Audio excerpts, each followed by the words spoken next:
Coming up, new laws going into effect later this week are aiming to fight the opioid crisis through healthcare access. And an Indiana family is grieving all over again after finding out one of their loved ones was left to decompose in the open for more than a week. And at Plus, Hazard's only Catholic church celebrated a major milestone over the weekend with a special service. Dedicated to Eastern and Southern Kentucky, this is WYMT Mountain News This Morning.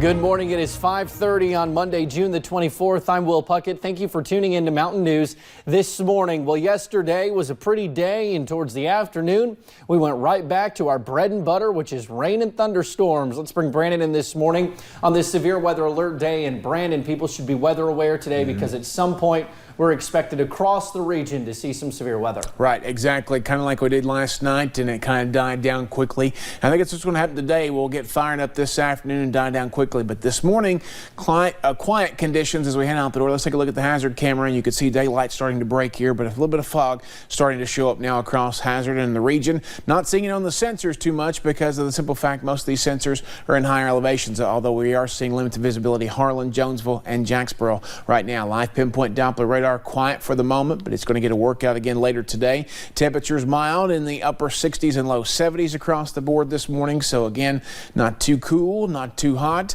but again, it's going to be a little bit warmer today and for the rest of the week for the most part. Temperatures across the state in the 60s and 70s as well this morning. Out the door forecast, nice to start with sunshine, but after that, those chances for showers and storms pick up this afternoon, early into the afternoon. I'll have the rest of the forecast coming up in a few minutes. Will. All righty, Brandon, thank you. Well, Kentucky lawmakers are helping fight the opioid crisis with new laws going into effect Thursday. One allows pharmacists to distribute Narcan to people or agencies that provide training. Narcan is a substance that can reverse the effects of an overdose. The Madison County coroner says he's seen an increase of overdoses recently, and it is important to make sure Narcan is in the right hands. May have repeat performers. You may give them Narcan once, twice, 3 times. But, you know, the laws and limitations are going to run out, and there's not going to be somebody there. It's like finding Narcan in somebody's pocket who's dead. Well, who did you think was going to give it to you? As part of that law, if someone dies from an overdose, the person who gave them the drugs can be charged with second-degree manslaughter. Now, there are also several laws going into effect later this week. Here is a look at some of them. Senate Bill 150 allows Kentuckians over the age of 21 to carry a concealed weapon without a license. Senate Bill 57 expands the number of people able to have low-level felonies expunged from their criminal record. And House Bill 11 bans any tobacco product from public school campuses. You can find a more detailed list of the laws going into effect this week on our website at WYMT.com. An anti-heroin overdose coalition in the Cincinnati region has issued a warning after a sudden spike in suspected drug overdoses. Emergency responders were called to 23 suspected overdoses between 6 in the morning Friday and 6 in the morning Saturday. The coalition's alert did not specify how many deaths might be attributed to the latest spike in overdoses. Much of Ohio has been experiencing overdose surges since about April, with spikes mainly occurring on weekends. Well, Clay County deputies say they arrested a man late Saturday night for threatening to kill people. The deputies say Lee Nolan had a gun and was threatening to kill people. When deputies arrived at the home where the threats were taking place, a woman told them Nolan hit her with the gun. Nolan told deputies he wanted them to shoot him and argued with them. Deputies used a taser when arresting him. Residents in Savannah, Georgia held a protest Saturday against the state's abortion law. The legislation would ban nearly all abortions once a doctor can detect a heartbeat in the mother's womb.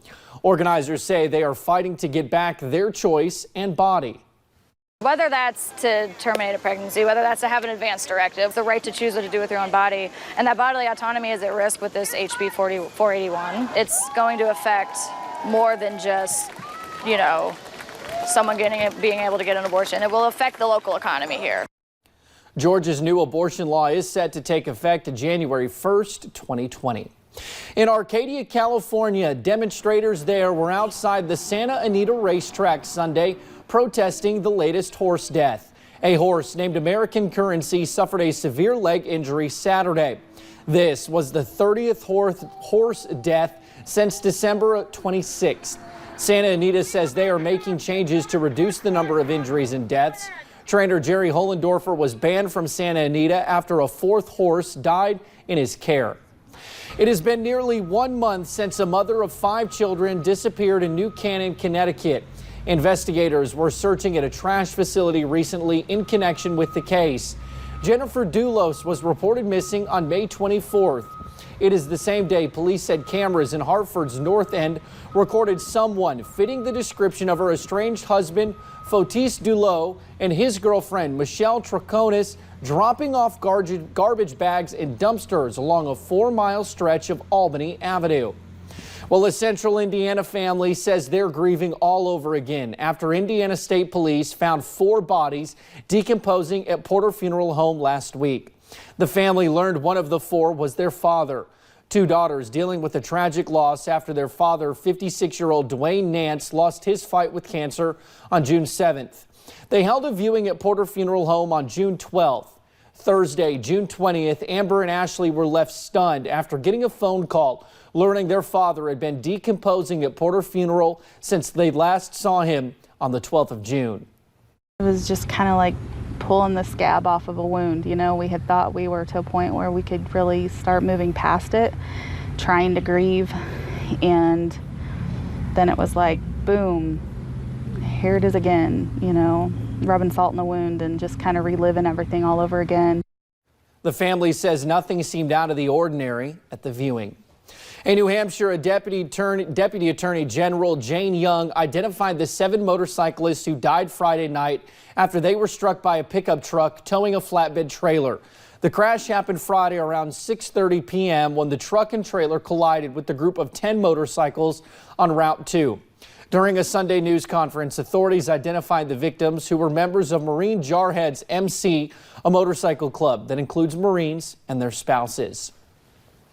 People in Southwest Virginia have an opportunity to get free medical care this upcoming weekend in Wise County.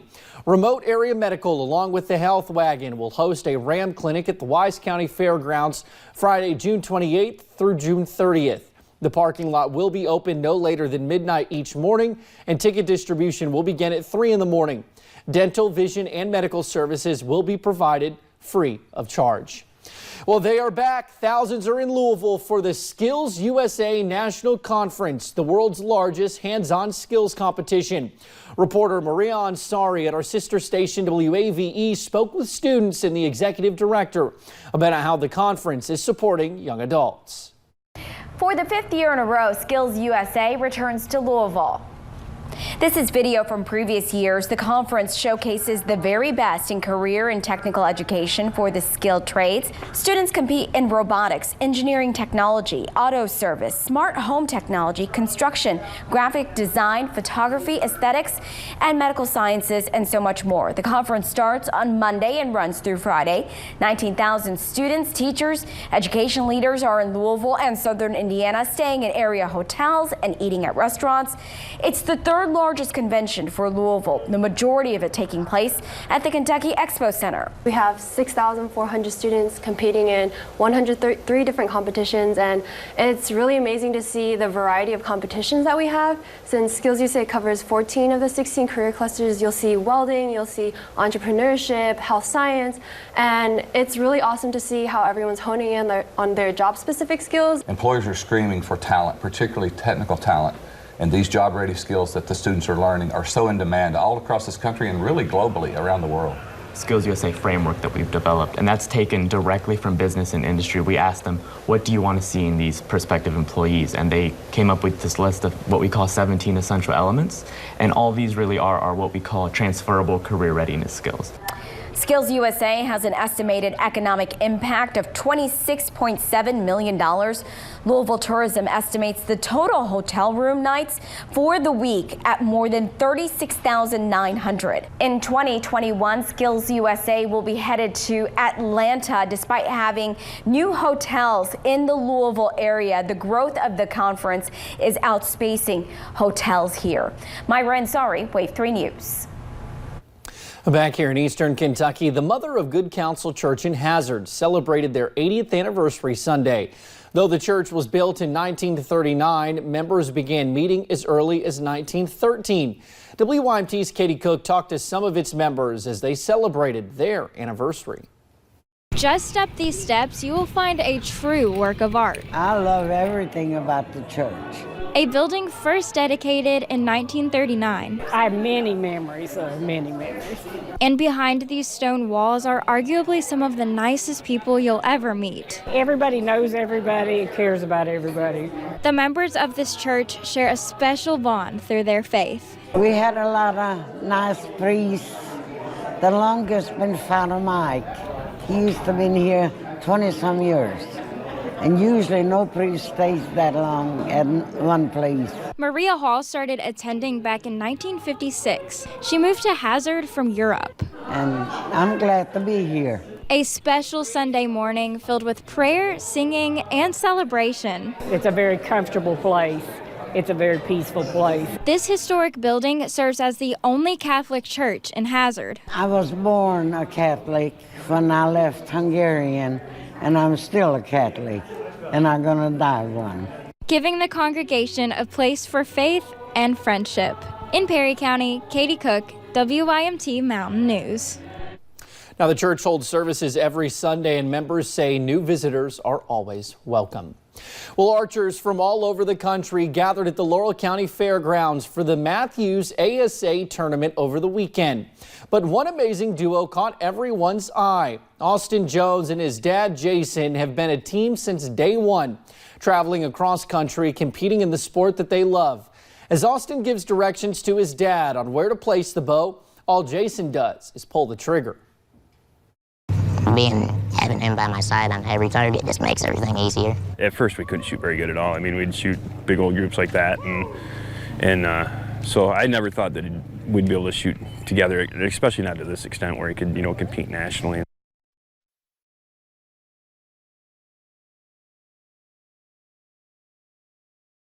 Along with archery, Austin is an inspirational speaker, a filmmaker, a writer, and a conservationist.